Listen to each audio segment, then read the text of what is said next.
Today on the Maintenance Mindset, we're going to talk about a topic that is a little bit off limits. It's often controversial, and it's frequently identified as one of the biggest reasons why it's challenging to find and hire new multifamily maintenance professionals. We're going to look at the subject of on-call with a maintenance mindset. So for those of you who are watching this on video, you've already identified that something's different. It's particularly proper, this episode, for this to be filmed in a different location because of our topic. Yes, you heard the little teaser promo correctly. We're talking about on-call. And this topic is one that's challenging to discuss because it's very polarizing. Previous episodes, we've talked about looking at things through a different frame. I'd like to approach this from kind of a combined frame. In other words, from the perspective of on-call as a whole, both for the management company, meaning the property, and for our maintenance technicians. And I got to be honest, being on call is one of the things that attracted me to this as a career. The real reason for that, we'll get to at the end of our discussion today. Beginning in my career, I liked when I got a call. It would happen, and I got to play the superhero. I got to be Superman because somebody was letting me know an issue, a problem that they had that I had the answer to. I had the solution, and I could fly in, right in my truck, and save the day. I had the tools, I had the knowledge, and even if I didn't exactly know what to do, I was still the hero because I showed up. I think that's one of the critical components of on-call that we have to keep in mind. Now, even though it did lead to some changes in my home life, it made to some changes in decisions that I made with my family and with holidays and all of the things that go around it. Internally, for me, I loved it when a call came in. I kind of looked forward to being on call. Yes, there was a little bit more money that I got to be able to make, and it increased my ability to provide for my family in more ways than just financially. But for me, it was about being able to be a hero and get recognized as being a hero. So for our discussion today, that's kind of the background that we have. Ultimately, being on call, I still today view as a net positive. And that tends to wrinkle some maintenance technicians in discussions. But we'll get to it. You see, I think one of the issues that we have to begin by dealing with is defining on call. And I'd actually encourage you at your property to define it. When we say on call, what does it mean? For the framing of our discussion today, my definition of on call is emergency repairs that are performed after normally scheduled work hours. Now, that statement in and of itself is pretty easy, but I'd like to break it down almost word for word or concept by concept. And to do that, we begin with on call. And it starts with the fact that, yes, this is at the other end of a telephone. Now, when I started out in my career back in 1995, on call, we didn't really have cell phones. We had pagers, a beeper that, yes, in my truck, I had to have a roll of quarters because, okay, children, here's the concept. When your pager would go off, we didn't have cell phones. Instead, you stopped at a payphone. Yes, payphones were a thing. They existed. You put a quarter in, dial the number, and talk to somebody on the other end. Every phone had a cord attached to it. Therefore, on call meant the act of calling was often a challenge. If you were in between or if you were out and away from home, you had to have a plan in how that was going to work. And yes, it did require some strategizing and forethought. Fast forward to today. I worked on properties and for management companies that we had Nextel, which that was where instead of using radios on site, you had the walkie-talkie phone that on the side of it, you beeped the button and you could call somebody on another phone that, yes, had self-service, but it operated just like a walkie-talkie did, a radio. And that's really where on call comes from. It means you are standing by for when the need arises, you are the one designated to respond, to call the resident. I mean, heck, I can remember when I did finally get a cell phone and the joy of being able, no matter where I was, to directly dial that resident back until the resident got my phone number. And then instead of calling the apartment community, they would call me on my cell phone. Yeah, and this was even before we had smartphones. So you flip the phone up and you didn't have caller ID. I don't even think those first calls that we got, you had the person calling you's phone number on your screen. Yeah, okay. We've already gone through the Paul from Generation X, ancient world memory banks. Fast forward to today. On call is still a thing where you are designated to respond should the need arise. And it's set up in the job description. It's a part of the job. So the definition then, emergency repairs performed during non-work hours. The first thing to go into is emergency. For your community, what is defined as an emergency? Is no hot water an emergency? In my opinion, yes, it is defined as an emergency. Because if my house doesn't have hot water and my wife has to get up and take a bath in cold water, that's an emergency. Let alone for the fact that if I have to get up and take a cold shower, that's an emergency. But for your community, you're going to have to make that out. One of the biggest calls that we end up having to make, notice what I did there, is to decide when during the summer season an emergency exists. Often there's a temperature threshold that it's set at, and that temperature threshold can change. 75 degrees, 80 degrees, 90 degrees. Let me encourage you to get specific in defining emergency. And by that, not only temperature threshold, are you talking about a temperature inside a residence apartment or the temperature outside the residence apartment? Whatever that is, have it specified. I mean, some of them are easy. Water coming from the ceiling, water appearing where it's not supposed to be. Those are real easy. Others are less, like heating.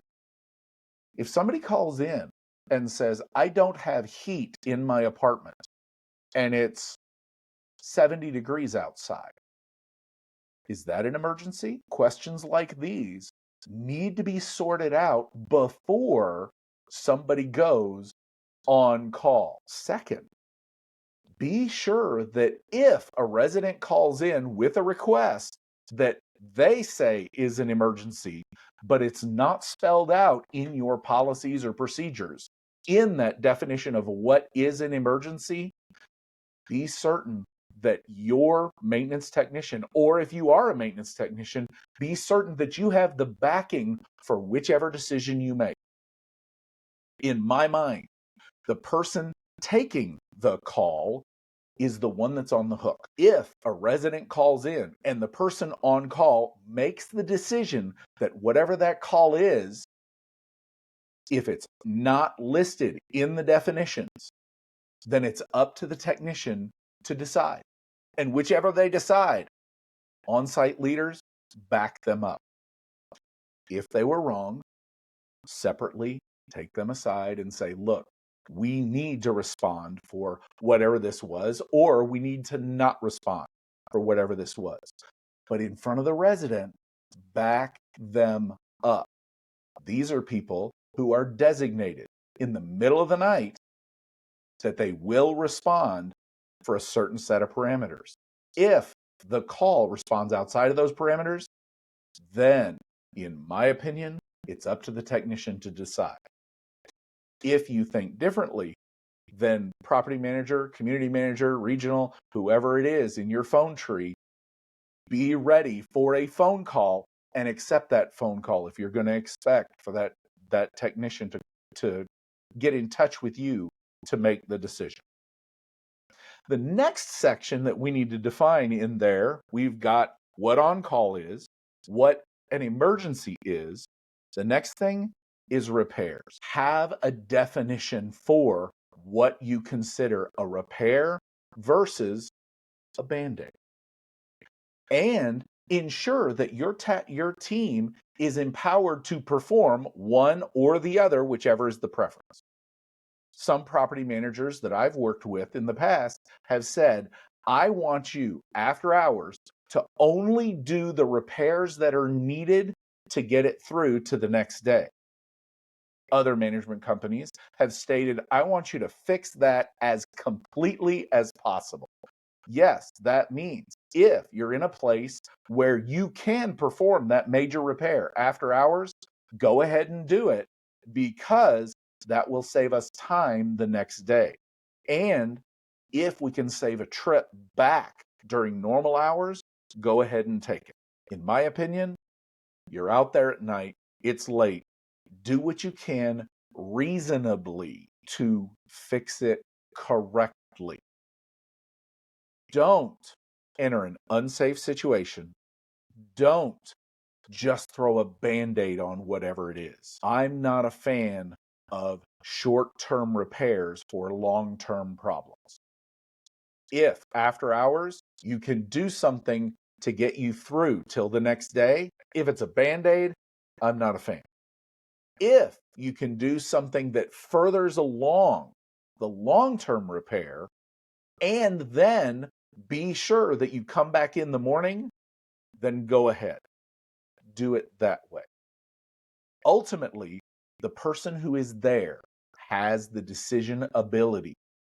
They are empowered to do that. Ultimately, my hard and fast rule is no Band-Aids. And wherever possible, stay away from what I call robbing Peter to pay Paul. In other words, don't go steal an operating part from a vacant apartment just to go put into an occupied unit. That's where supplies and having parts on hand come into play, which that's a different episode. The next thing that we need to be sure that we do in our definition is talking about performing. And yes, that means that our maintenance team needs to be able to perform. That indicates that they need to be, first of all, recognized. In my mind, the technician that's on call, they have to have their cell phone. They, chances are, will need to be able to respond within a certain amount of time. Although in today's challenged labor market, that time may end up getting stretched just because it's possible we haven't been able to find a maintenance technician within a close enough proximity to respond within a certain amount of time. Figure that out. That would be a case. But our maintenance technician has to be able to respond. Well, in my mind, that means that they need to throw a uniform shirt in their truck or their car. At bare minimum, they need to be able to respond and perform their duties with a name badge. We've talked about on other episodes the importance of having that name badge, the importance for one, our resident to be able to be identified by our maintenance technician. The nice thing is when they knock on the door, chances are whoever's inside that apartment is a resident. But the flip side is we need to give our residents the ability to identify us after hours, possibly at night, that we are there to perform work. In my mind, that means be sure that our maintenance technicians have enough uniform shirts so that they can throw one on at night when they need to respond to our emergency. All of that goes under that category of setting an expectation for what performance means. The last thing on our definition is that statement, non-work hours. Our whole statement when we put it together is on call is emergency repairs that are performed during non-work hours. That means the office isn't open. That also means that this is time that our technician had planned on not working. In other words, they had planned on being off. Yes, it is at this point in time that many people will remind me that, hey, when you took the job of being a maintenance technician, you understand that you are on call. Okay, that's great. But, it sure would be nice to have that fact recognized. And by that, I mean, when I'm at home, my plans, my thoughts, my wants is to be at home. When a call comes in, yes, I understand. It's my responsibility to respond. And a little bit inside, because of my ego, I get to be the hero. I'm off.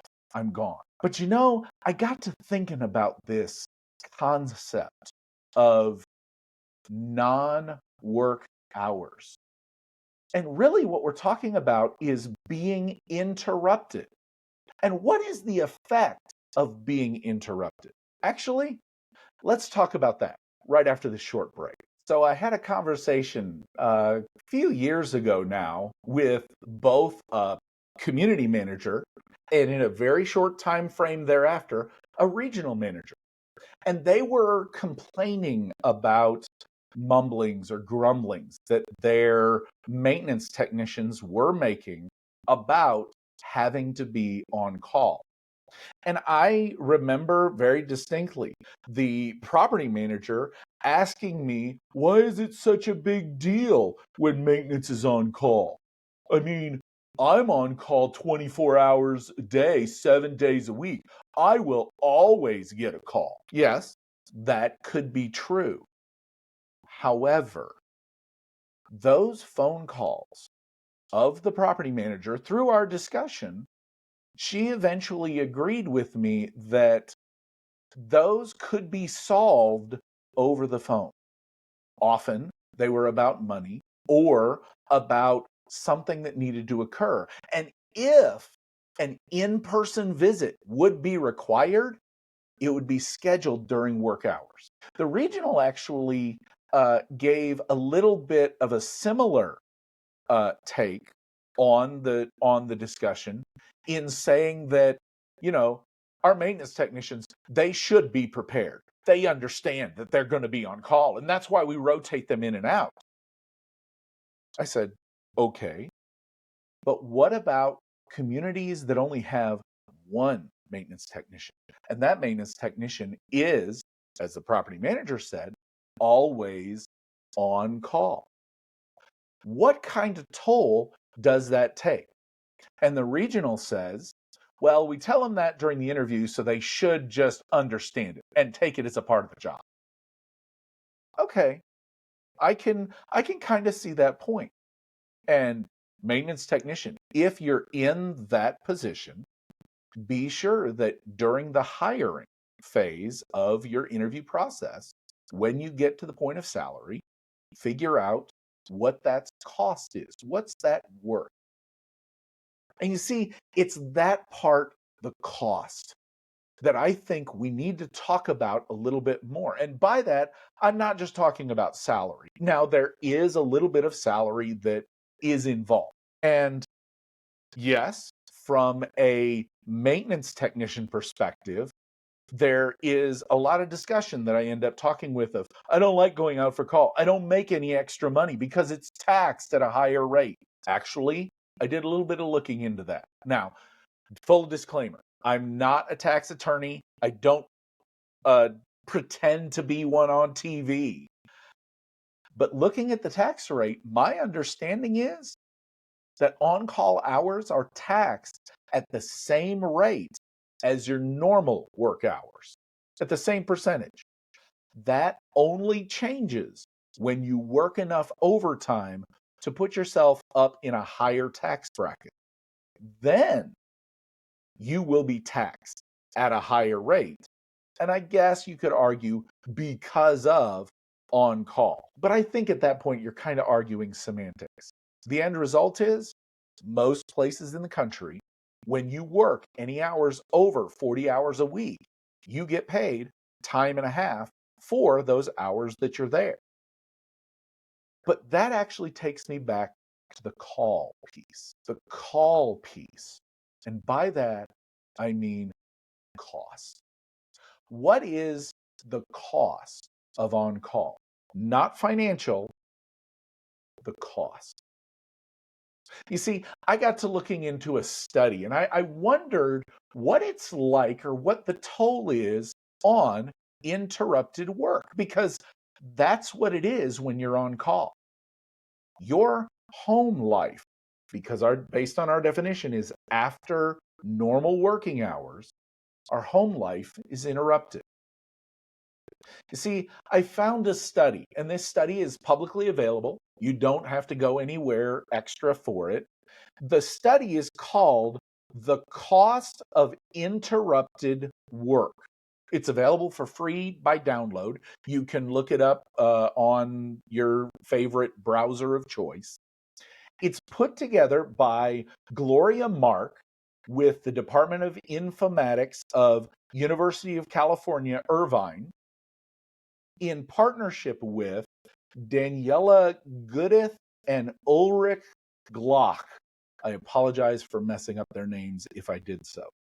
They work for the Institute of Psychology of Humboldt University in Berlin, Germany. And it's publicly available study. And what this study did is it looked at, and this is the title again, the cost of interrupted work.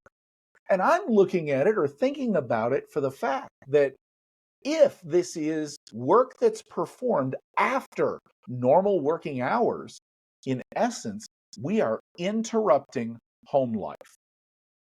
The study actually showed that anytime someone goes through a normal work, what they're focusing on, and then is interrupted, once they finish with the interruption, it takes 20 minutes in the original work status to get back to the productivity that was being experienced before the interruption. Let's frame that as our maintenance technician on call.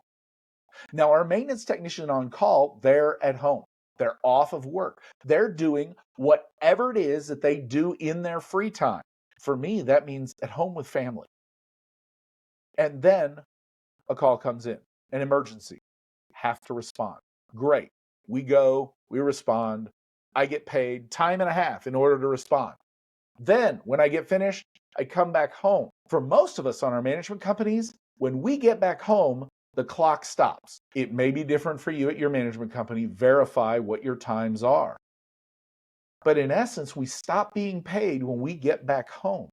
According to this study, it's another almost half hour before I can get back to the mental state that I was before I left.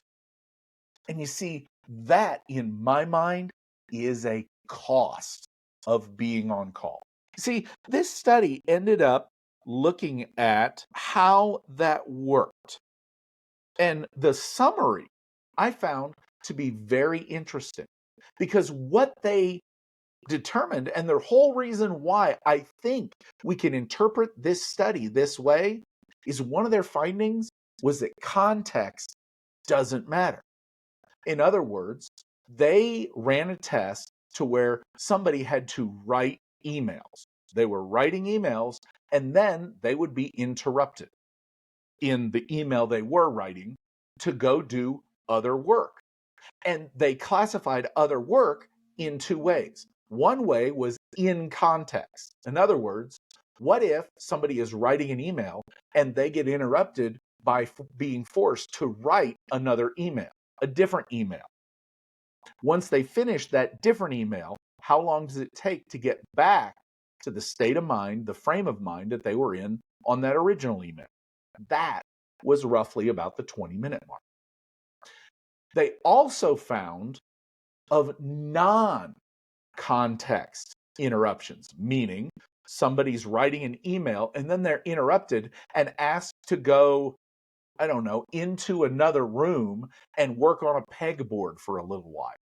Then come back to the original task, and how long out of context interruption does it take to get back to the original state? And what they determined is it didn't matter. It took the same roughly 20 minutes of re-engaging with the original email to get back into that same state of mind, the same productivity.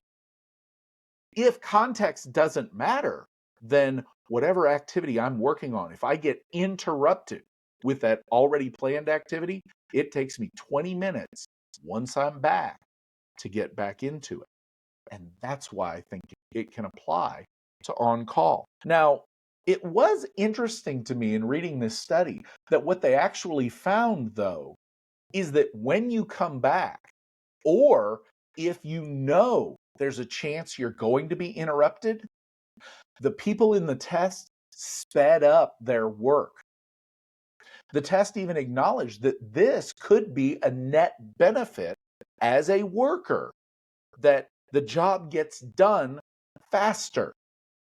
However, accuracy in the job did suffer a little bit. Not a huge amount. The job still got done, but it became a little bit less accurate. Now, my interpretation of those findings are that if I'm on call and I'm at home, I'm enjoying my home, my free time, I get a call. Yes, I have to go. I know I have to go. I plan for it. It's my job. I have to go. So I go. I do the work. I come back home. We already know from the findings that it's going to take me 20 minutes to get back. But actually, if I'm on call, I change my life in order to deal with the call. And this is also where we pick back up that story with the regional, because the regional was complaining, why are my maintenance technicians so upset about having to be on call?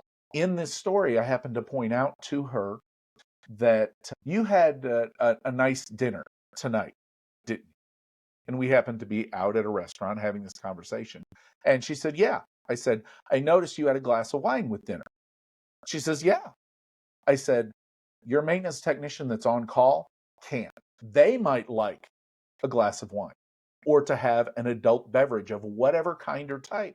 But because they're on call, they are required, even though they're not getting paid for this particular decision, they have to change their behavior based on the fact that they are on call. Are we acknowledging that change in behavior? That's the question I asked the region, and she didn't have an answer for me. So what is the cost of being on call? A change in behavior. As a maintenance technician, when I'm on call, I have to change my behaviors. I have to change my decisions. I can remember when I was on call on site that there were times that my wife and my daughter and I, we had to change plans. A new movie would come out and we'd want to go see whatever movie it was, and yet we couldn't. That was a decision I made. Now, could we go? Yes. But I did not want to interrupt the movie because of the possibility of a phone call coming in. If we went out to dinner, the three of us, we drove two cars. My wife drove separate. That way, if a call came in and I had to leave, she still had a way back home, and I didn't have to go in the opposite direction from the restaurant to take her and my daughter home, drop them off, and then go to work. In other words, we changed our behavior. In essence, we actually spent a little bit more money in gas and mileage because we had to make an allowance for the fact that I was on call. Now, I don't mind. That's a part of the job. I do chalk that up to being a part of the decision-making process and just understanding that I'm on call. However, as leaders, are we acknowledging that there is a change that goes on for our workers that are on call? Identifying the fact that there is a cost beyond a financial one in the lives of our maintenance technicians when they have to take call might be further along the way to increasing what I would like to consider as the esteem of being a maintenance professional. Kind of getting back to that personal reason for having on call, liking being on call, is because I got to play the superhero. So this result that we ended up having of noticing a change in behavior, just the fact that somebody is on call. I do want to call out one more thing of that. The study showed that work is completed faster. Good, the work is still done. But my question is, what's the perception of our customer, our resident? Now, before and in classes, when I'm asked questions about being on call, my number one response for maintenance technicians when they're on call is to smile. Perception matters, even on the phone call. When you call that resident back that they have their air conditioners broken, or they have a pipe break, or the toilet is clogged, or whatever it is, smile. Now, you don't want to be giddy, oh boy, happy, happy joy that this horrible calamity has befallen you, my resident. Ha, ha, ha. No, be pleasant. This might be just the worst hour of the day of that particular week for the resident. Be pleasant. Don't act as if you are interrupted to your customer, your resident. Yes, you are interrupted. Chances are they already know that they are interrupting you. But from their mind, that's your job. Matter of fact, that's one of the selling points we use to lease apartments. If you owned a home, you are responsible for maintaining that home. And if anything breaks, it's up to you to fix it. But if you lease an apartment, if something breaks in the middle of the night, call this number. Somebody will respond, and we'll be right there to solve the problem or at least begin a repair. That's a part of the sales, the value proposition of renting. Yes, now we've changed to the benefits of on-call. So we started out talking about the cost of being on call. These are actually benefits of being on call. Yes, it is a net benefit to your apartment community to have on-call technicians. How they respond after hours is a huge benefit. I have talked with owners and managers and regionals and leaders of all property types that they have said they've heard from residents that the reason why the resident renewed is because maintenance responded and solved their problem. They don't even want to move out for fear that they're going to go to a different community where somebody's not going to respond as well, or go to a house. Okay, maintenance technicians, those of you who are listening, how many times have you gotten a call from a former resident that moved into a house that something is broken and they want to hire you to come fix whatever it is that's broken at their house. Yes, we matter, which that's actually the final piece out of this. Having somebody that is on call, performing repairs off hours when they're not scheduled in an emergency during what to our residents is a crisis moment. It matters. It's important. In that sense, we get to be not just superheroes, we get to be doctors. We get to be firemen and firewomen. We get to be emergency responders. And these are people that matter. They do work that is important and meaningful. The newest Gallup survey for 2024 on workplace engagement has a lot of data around how stress is up and actually work fulfillment is down as of 2023. The findings are published in 2024, but it's for year 2023. And in that survey, freely available from Gallup, one of the things that Gallup identifies as a way to increase fulfillment at work is to do what Gallup defines as meaningful work. Maintenance as a whole is a very meaningful job. Being on call is meaningful work. It's meaningful for our residents because we're solving a crisis. We are responding. In the data that we looked at from Satisfax, if we solve a problem, our residents are twice as likely to have a positive experience living on our properties than if there was never a problem to begin with. Yeah, we talked about that a couple episodes. Being on call matters. It's worthwhile. If you're a maintenance technician and wondering about this whole on-call thing, let me tell you, that's the part to me that really means the most. Yes, it's a part of the job. Yes, you signed up for it. Yes, if you don't like being on call, at the end of the day, it's the job.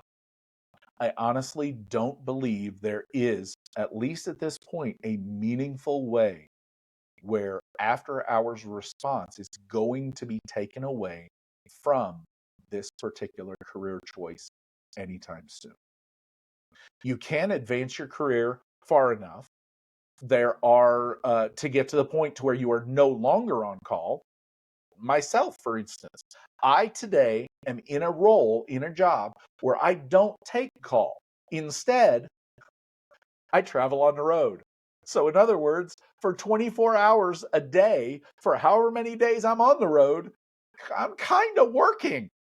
Hence, I'm filming this, as I mentioned at the top of the show, in a hotel room, apart from my family. I do it by choice. And I gotta admit, I'm doing meaningful work that I'm training and developing maintenance technicians in their careers. And I can't think of a more worthwhile occupation. On call is the same way. Let me know what you think about what I'm talking about in regards to on call. Let me know maybe where I got it wrong or where you disagree. Let me know even if you do agree and if I should expand on something that I've said. Thank you for joining me. I hope you have a fantastic rest of your week, and I'll see you somewhere.